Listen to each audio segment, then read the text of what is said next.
So the first step is to make a happy little round shape in the back. Then you take a number 2 and kind of debulk the rest of the hair around it. I like to take my comb at a diagonal back when I'm doing this, and I'm measuring the head with the comb, making sure that where I'm blending it, I'm not going into his head shape. Then I'm going to go in with a half, make another happy little round shape, and then go back in and blend it with a 0 and some wall sterlings to get extra close. Right here, you want to be aware of the hairline. My client in particular, around the ear, his hairline goes up a little bit, so we're going to work around that.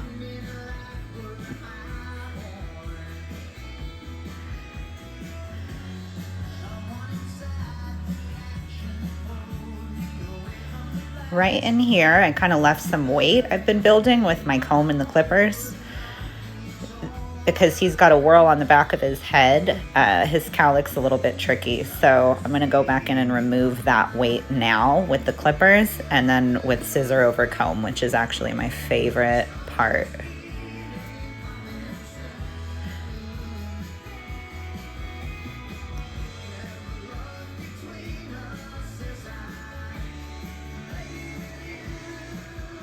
This is the fun shit right here.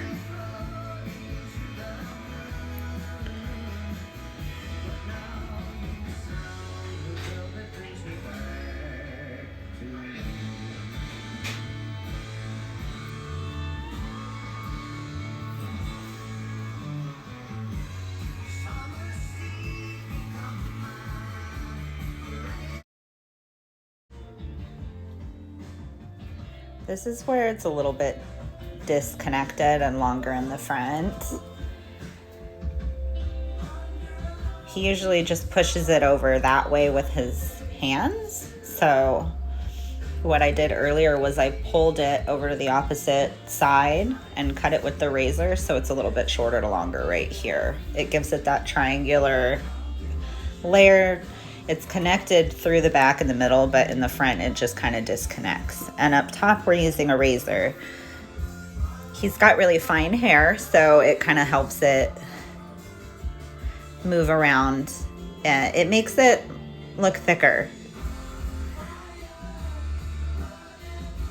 It just gives it good flow. Because we built that weight line, we can pull it down and kind of deconstruct that with the razor a little bit. But when we cut the side with the razor, we're not really elevating it. We're pulling it down a little bit so that it sits in a little bit better.